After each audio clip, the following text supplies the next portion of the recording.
তোমার গোসল আমি দেখিনি কি একদা তিতাসে, মনে পড়ে শ্মশান ঘাটে সেই সিঁড়ি ছুঁয়ে নেমে যাওয়া জল, ডোবায় সে পাদপদ্ম, সফরি পুঠির ঝাঁক আসে আঙুল ঠুকরে খেতে। নদী যেন নদীতে পাগল, নদীর ভিতরে যেন উষ্ণ এক নদী স্নান করে তিতাসের স্বচ্ছ জলে প্রক্ষালনে নেমেছে তিতাসী, নিজের সাপলালয়ে খেলে নদীর ভিতরে। ঠাট্টা বা বিদ্রুপ নেই, নেই শ্যান চক্ষু, নেই চারণের পাশে। অমর নাহানা আর দেখি না কো ঘুরি দেশান্তর, সাগরের বেলাভূমি ঘুরি আমি তামাম হাম্মাম। সিনানের ছবি দেখে মিউজিয়ামে কাটায় প্রহর, পায় না সে দৃশ্যপট তিতাসে প্রক্ষালনে নারীর আরাম। ইভের শরীর যত কেলি করে প্যাসিফিকে ভূমধ্য সাগরে, নুনের দাহিকা হয়ে চলে তারা অধরে নধরে। তো এই যে মানুষের ভালোবাসা, আপনি মানুষের ভালোবাসা নিয়েই একজন মানে রাজপুত্র, আমরা মনে করি কবিতার রাজপুত্র। এই ভালোবাসাটা আপনি কিভাবে দেখেন? বাহ, মানুষকে আমিও তো ভালোবাসি, কারণ আমি যেহেতু মানুষকে ভালোবাসি, মানুষ তার বিনিময় দিতে জানে। আপনি এই জীবনে যা পেয়েছেন সাহিত্য চর্চা করে, এতে কি আপনি পরিতৃপ্ত? আমি তো কম পাইনি, যথেষ্ট পেয়েছি। একটা মানুষ একটা জীবনে এত পায় না। আমি এর জন্য কৃতজ্ঞ আমাদের দেশের জনগণের কাছে, আমার পরিচিত বন্ধু বান্ধব, আত্মীয় স্বজন সবার কাছে, আমার পরিবেশের কাছে, প্রকৃতির কাছে, সবার কাছেই। মাহমুদ ভাই, আপনি ভাষা আন্দোলনও করেছেন, একেবারে ছোট ছিলেন, কিশোর বয়সে একটা 10 লাইনের কবিতা লেখার কারণে পুলিশ আপনার বিরুদ্ধে হুলিয়া জারি করেছে। হ্যাঁ, জারি করেছে। কিন্তু সেই সময় এই সাহসটা আপনি কিভাবে নিলেন, এই রিস্ক, এই ঝুঁকিটা? ওই যেহেতু কবিতাই আমি করতাম, কাব্যচর্চার ভেতরেই বড় হয়েছি, আর আমার সাথে যারা ছিলেন তারা সবই সাহসী মানুষ ছিলেন, অনেক সাহসী মানুষ ছিলেন তারা। তাদের মনোবল থেকেই আমার মনে সাহস সৃষ্টি হয়েছে। আমি কোনো কিছু করলে দৃঢ়তার সাথে করেছি, কিছু বললে সে বলার একটা কার্যকারণ সম্পর্ক সূত্র থেকেছে, তো এখনও তাই করি। আপনি কি মুক্তিযুদ্ধ এই চেতনার কারণে গিয়েছিলেন? মুক্তিযুদ্ধে গেলেন? হ্যাঁ, মুক্তিযুদ্ধ আমি তো অংশগ্রহণ করেছি, হ্যাঁ, এবং মুক্তিযুদ্ধের যেটাকে বলে মুক্তিযুদ্ধের জন্য যে প্রচারণার দরকার ছিল, প্রপাগান্ডা, সেটাতে আমি অংশগ্রহণ করেছি। আমি তখন কলকাতায় ছিলাম। আপনি তো মাহমুদ ভাই এই মুক্তিযুদ্ধের অভিজ্ঞতা নিয়ে উপমহাদেশ কাবিলের বোন লিখেছেন। হ্যাঁ, এইটা অনেকেই বলে থাকেন যে এটা মুক্তিযুদ্ধের শ্রেষ্ঠ উপন্যাস। বাংলা ভাষায় যত উপন্যাস হয়েছে, মুক্তিযুদ্ধের শ্রেষ্ঠ উপন্যাস। শুধু মুক্তিযুদ্ধের কেন, বাংলা ভাষায় কটা উপন্যাস আছে আঙুলে গোনো। পদ্মা নদীর মাঝি একটা উপন্যাস, মানিক বন্দ্যোপাধ্যায়ের লেখা। এরকম একটা দুইটা বই তো আছে, খুব একটা বেশি বই নাই। তার মধ্যে কাবিলের বোন একটা পরিপূর্ণ উপন্যাস, একবারে পরিপূর্ণ উপন্যাস। এবং উপন্যাসের যে আঙ্গিক রীতি আছে, যে স্থাপত্য কৌশল, এটা আমি পুরোপুরি মেনে এই বই লিখেছি। এর একটা প্রশংসাও আছে, সমালোচনাও আছে। সমালোচনা যে নাই তা না, কিন্তু আমি যে প্রশংসা পেয়েছি সেটা বাঙালি লেখক খুব অল্পই পেয়েছেন। আমি জীবিতকালে আমার লেখার জন্যে সম্মান কম তো পাইনি। আমি বলতে পারি যে আমি পরিতৃপ্ত, আমার কোনো নালিশ নাই কারোর বিরুদ্ধে। মাহমুদ ভাই, আপনি কলকাতাতেও ব্যাপক জনপ্রিয়। কলকাতায় আমি ছিলামও তো অনেক দিন, ওই মুক্তিযুদ্ধের পুরাটা সময় তো আমি কলকাতায় ছিলাম। আর কলকাতা আমার আগে থেকেই চিনতো আমার লেখা সাহিত্যের জন্য।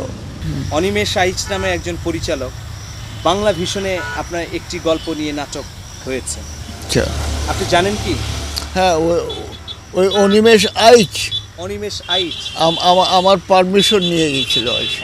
কলকাতায় আপনার একটা গল্প নিয়ে ছবি নির্মাণ হচ্ছে, হ্যাঁ, জলবেশা নিয়ে। জলবেশ্যা নিয়ে। হ্যাঁ, আমার পারমিশন নিয়ে হ্যাঁ, গেছে। পারমিশন নিয়েছে আপনার। এই কাজগুলোকে আপনি এখন কিভাবে মূল্যায়ন করছেন? জলবেশা তো আর আমি দেখিনি। যারা এই জলবেশা গল্পটাকে করেছে, আমি মনে করেছিলাম যে এটা বোধহয় খুব অদল বদল করবে, খুব একটা করেনি, শুনেছি আর কি। আপনি তো অসাধারণ ছড়াও লিখেছেন, ছড়াতেও আপনি সফল, হ্যাঁ, সেই আর কি, কয়েকটা ছড়াও লিখেছি। আবার গল্পেও সফল।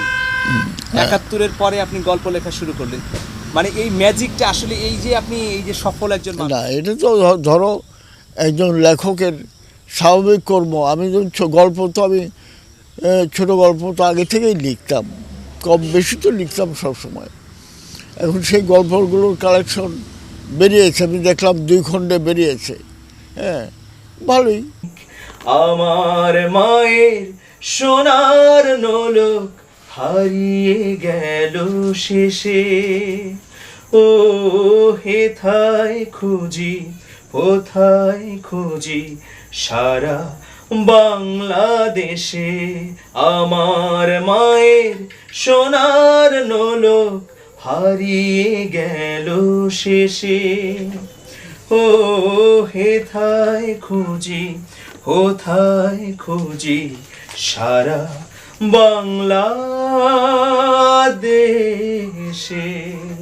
আমার এই কবিতা আমার মায়ের সোনার নোলক মানিক সুর করেছে, খুবই ভালো সুর হয়েছে এবং আমার কাছে খুব পছন্দ হয়েছে। অনেকেই বলে থাকে আর কি যে আপনার একটা বাকবদল হয়েছে, বিশ্বাসের বাকবদল। এটা ৭২-এর পরে আপনি জেলখানায় গেলেন, জেল থেকে বের হলেন শেখ সাহেবের সময়। এই বাকবদলটা অনেকে বলে থাকেন যে সেই সময় হয়েছে, আপনিও বলেছেন বিভিন্ন জায়গায় এই বিশ্বাসের বাকবদল। এটা স্বাভাবিকভাবেই হয়েছে, কারণ আমি এমনি তো আর বদলায় না মানুষ। আমি পড়াশোনার মধ্য দিয়ে আসছি, ব্যাপক পড়াশোনা, লেখাপড়া, দেশ বিদেশে ভ্রমণ, হ্যাঁ, নানা কারণে এটা হয়েছে। আমি ইউরোপে গেছি, ফ্রান্সে, প্যারিসের রাস্তায় ঘুরে বেরিয়েছি, ফুটপাথ ধরে হাঁটতে হাঁটতে গেছি। হ্যাঁ, পেজা তোলার মতো তুষারপাত হচ্ছে, হ্যাঁ, একাকী হাঁটছি। এটা কি আপনি ইসলামের সৌন্দর্যের প্রতি আকৃষ্ট হয়ে এই বাকবদলটা? হ্যাঁ, ইসলামের সৌন্দর্যের প্রতি আকৃষ্ট হয়, হ্যাঁ, সেটাও বলতে পারো, কারণ আমার তো ধর্ম বিশ্বাস আছে। আই এম এ বিলিভার, আমি একজন বিশ্বাসী মানুষ। আমি বিশ্বাস করি যে আমার ধর্ম চেতনা যেটা, সেটার উপর দৃঢ়ভাবে আস্থা আছে আমার। আমি যখন সময় আসে বিপদে আপদে আমি প্রার্থনা করি। আপনি মাহমুদ ভাই মৃত্যুটাকে কিভাবে দেখেন? আমি মৃত্যুটাকে আমার ধর্মীয় চেতনা দিয়ে দেখি। মৃত্যু তো অবশ্যম্ভাবী, হ্যাঁ, তবে যারা মৃত্যুবরণ করবে তাদের আশ্বাস বাণী হলো এই যে মৃত্যুর পরেও আমি বিশ্বাস করি, আই বিলিভ, যে একটা জীবন আছে, সেই জীবনে আমি থাকব। সেই জীবনে আপনি কি চান? মৃত্যুর পরের জীবনে আপনার কোনো আকাঙ্ক্ষা আছে?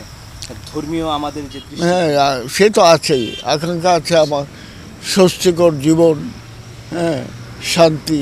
মৃত্যুর পরে কি হবে এটা তো আর জানা যায় না, তবে আমি এটুকু শুধু বলতে পারি যে আমি বিশ্বাস করি মৃত্যুতে আমার শেষ হবে না, মৃত্যুর পরেও আমার জীবন আছে, আমার একটা সময় অতিক্রান্ত হবে, সেখানে আমি ভালো যা করেছি তার জন্য আমি পুরস্কৃত হব, মন্দ যা করেছি তার জন্যে আল্লাহ যদি মাফ করে দেয় তাহলে তো কোনো কথা নাই। তো আপনার সাহিত্য সম্পর্কে একটা মূল্যায়ন করেন যে আপনি।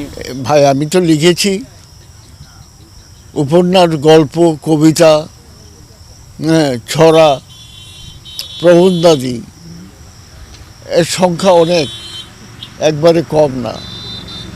খণ্ড খণ্ড বই হলে 10 খণ্ড হয়ে যাবে, বেশ মোটা। 10 খণ্ড হয়ে যাবে। তো এই যে লিখেছি, বিরামহীনভাবে লিখে গেছি, এখনও লিখছি। হ্যাঁ, এখনও এই যে তুমি বললে পোড়ামাটির জোড়াহাঁস, হ্যাঁ, এই গল্প উইদাউট থিঙ্কিং, চিন্তা না করে লেখা যায় না। হ্যাঁ, গভীর চিন্তা, মানুষকে ভালো করে দেখা, মানুষের জীবনকে ব্যাখ্যা করা, মানুষের আত্মাকে বর্ণনা করা, এটা তো আমি করেছি।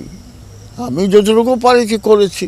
অনেকেই বলে থাকেন যে আপনি গান লিখেন নাই। কথাটা তো ঠিকই, কারণ আমার যে জন্ম হয়েছে যেখানে ব্রাহ্মণবাড়িয়ায়, এটা আসলে এলাকাটা হলো গানের এলাকা। বহু বড় বড় উস্তাদের জন্ম হয়েছে সেখানে। আমার সমসাময়িক কালের একজন বড় সঙ্গীতজ্ঞ নাম বাহাদুর হোসেন খাঁ, তাকে আমি দেখেছি, কথাও বলেছি। বেশি দিন অবশ্য আমরা একসাথে থাকতে পারিনি, কারণ তিনি পরে চলে গেলেন ব্রাহ্মণবাড়িয়া ছেড়ে কুমিল্লায়। তো বাহাদুর হোসেন খাঁ, তার পরিবারের লোক, আমার ক্লাস ফ্রেন্ড ছিল রাজা হোসেন খাঁ, এরা হলো সঙ্গীতের পরিবার। এদের ছেলেমেয়েরা আবার অন্যরকম, ঠিক আমাদের মতো না। তারা যন্ত্রে পারদর্শী হয়ে ওঠে। যদি আমি কবিতা না লিখতাম তাহলে আমি মিউজিশিয়ান হতাম, গানের লোক হতাম। শিল্পী হতাম কিনা জানি না, কিন্তু গান আমার বিষয় হতো। মাহমুদ ভাই, আমরা শেষ দিকে চলে আসছি। জানতে চাই আপনার কোনো অতৃপ্তি বোধ আছে বা লাইফে কোনো কিছু পান নাই? এরকম থাকে না, সবারই থাকে যে ওই জিনিসটা পেলে হয়তো ভালো হতো বা ওইটা হতে পারলে। এরকম তো মানুষের অতৃপ্তি তো থাকেই। আমি তো মানুষ, অতৃপ্তি আছে আমার অনেক বিষয়। তো সেটা আমি বাজারে ধরো বলে বেড়াই না। দু একটা যদি বলতেন আমাদের। না, বলে বেড়াই না, কারণ যা পাইনি সেটা পাইনি, সেটা আমার ভাগ্যে ছিল না। আর যেটা পেয়েছি সেটা এত বেশি, এত বিপুল, হ্যাঁ, যে সেটাই আমি মনে হয় যে না চাইতেই পেয়েছি। হ্যাঁ, আশা করিনি, কিন্তু আমি পেয়ে গেছি। এই আর কি, জীবনটা এইরকম। জীবনটাকে কিভাবে দেখেন? আমি দেখি জীবনটা হলো তো যেহেতু মানুষেরই জীবন, হ্যাঁ, মানুষ যেমন সুখে দুঃখে কাতর হয়, ভালোবাসায় আনন্দ পায়, তেমনি আমিও সুখে দুঃখে কাতর হয়েছি, প্রেমে আকুল হয়েছি, ভালোবাসা পেয়েছি।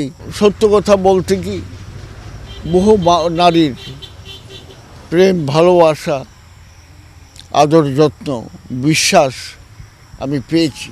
হ্যাঁ, আমি সব একটু একটু করে পাশ কাটিয়ে, হ্যাঁ, আমার জীবন হলো কবির জীবন। হ্যাঁ, স্মৃতি বিস্মৃতির জীবন। আমি বিস্মৃতি অতিক্রম করে চলে যাচ্ছি। আসলে মানুষের সবচেয়ে বড় গুণ হলো যে মানুষ ভুলে যায়।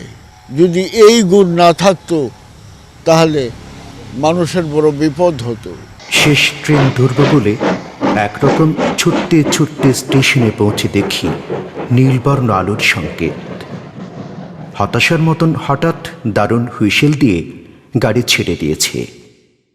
যাদের সাথে শহরে যাবার কথা ছিল তাদের উৎকণ্ঠিত মুখ জানালায় উবুড় হয়ে আমাকে দেখছে, হাত নেড়ে সান্ত্বনা দিচ্ছে।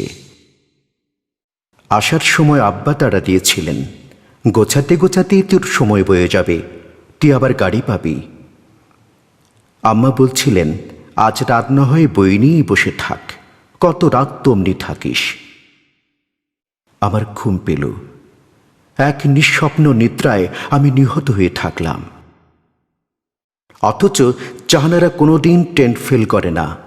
ফরহাদ 8 ঘন্টা আগেই স্টেশনে পৌঁছে যায়। লাইলে মালপত্র তুলে দিয়ে আগেই চাকরকে টিকিট কিনতে পাঠায়। নাহার কোথাও যাওয়ার কথা থাকলে আনন্দে ভাত পর্যন্ত খেতে পারে না। আর আমি এদের ভাই। 7 মাইল হেঁটে এসে শেষ রাতের গাড়ি হারিয়ে এক অখ্যাত স্টেশনে কুয়াশায় কাঁপছি। কুয়াশার সাদা পর্দা দোলাতে দোলাতে আবার আমি ঘরে ফিরব। শিশিরে আমার পাজামা ভিজে যাবে। চোখের পাতায় শীতের বিন্দু জমতে জমতে নীললজ্জের মতন হঠাৎ লাল সূর্য উঠে আসবে। পরাজিতের মতো আমার মুখের ওপর রোদ নামলে সামনে দেখব পরিচিত নদী, ছড়ানো ছিটানো ঘরবাড়ি, গ্রাম, জলার দিকে বকের ঝাঁক উড়ে যাচ্ছে। তারপর দারুণ ভয়ের মতো ভেসে উঠবে আমাদের আটচালা, কলার ছোট বাগান। দীর্ঘ পাতাগুলো না না করে কাঁপছে। বৈঠকখানা থেকে আব্বা একবার আমাকে দেখে নিয়ে মুখ নিচু করে পড়তে থাকবেন, ফাবিআইয়ি আলাই রাব্বিকুমা তুকাজ্জিবান। বাসি বাসন হাতে আম্মা আমাকে দেখে হেসে ফেলবেন, ভালোই হলো তোর ফিরে আসা, তুই না থাকলে ঘরবাড়ি একেবারে কেমন শূন্য হয়ে যায়। হাত মুখ ধুয়ে আয়, নাস্তা পাঠাই। আর আমি মাকে জড়িয়ে ধরে আমার প্রত্যাবর্তনের লজ্জাকে ঘষে ঘষে তুলে ফেলব।